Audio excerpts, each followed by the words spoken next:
Fans of MMA are generally quite opinionated about anything to do with this sport, whether it be who's the greatest fighter of all time, fighter rankings, who deserves a title shot, who doesn't deserve a title shot, and so on and so forth.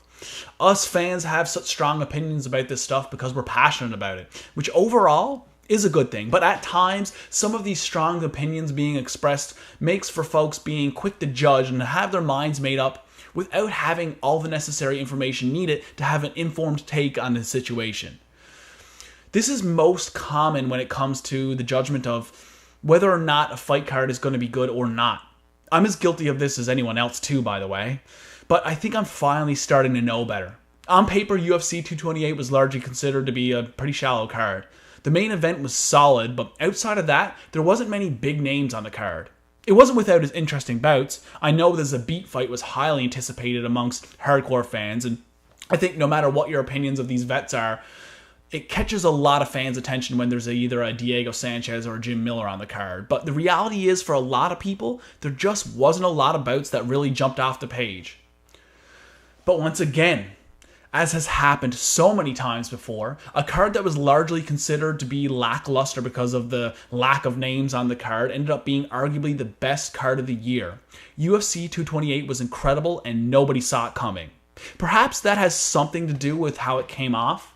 Going in with low expectations probably plays a part in how a card is ultimately received. But all that aside, whether you had high expectations or no expectations at all, from the first fight on the prelims all the way to the main event, every fight delivered.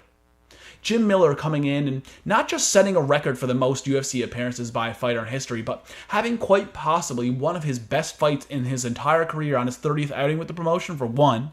And then there's Diego Sanchez going ahead and turning that clock back 10 years en route to a dominant victory over a formidable opponent in Craig White. A couple of feel-good stories that set the tone for the night. There was also Jeffrey Neal versus Frank Camacho, which was absolute bonkers. Although it was an extremely one-sided bout, Camacho managed to have a couple moments of putting his heart on display after taking a prolonged beating, but still managing to fire back. That is, of course, until Neal ended up emphatically ending that fight with a head kick KO that left us all with our jaws on the floor. Aljamain Sterling had an impressive performance and ended the fight by pulling off just the second knee bar in UFC history, a spectacular display of technical proficiency. The much-anticipated debut of Tatiana Suarez did not disappoint, taking former strawweight champion and fellow wrestler Carlos Esparza to the mat at will, but it wasn't a typical boring affair that can sometimes happen when a fight is heavy on the wrestling. This was all-out action on the mat as Suarez landed heavy and meaningful blows to the former champion en route to the victory. Another highly entertaining fight on the books for this card. Then there was the much-anticipated fight with Zabit taking on Brandon Davis, and once again, the hype was met.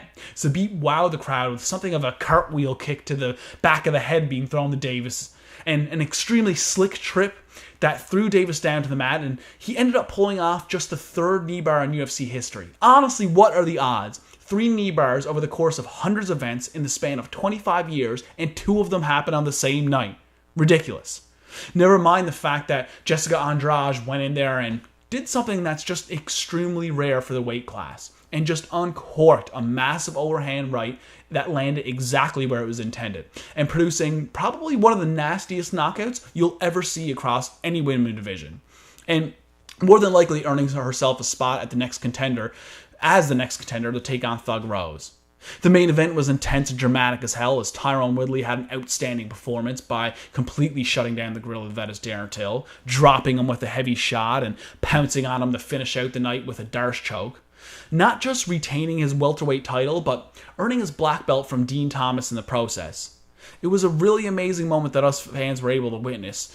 It was really cool to see the contrast between the two belts. It's not just about the item itself, but the meaning behind it.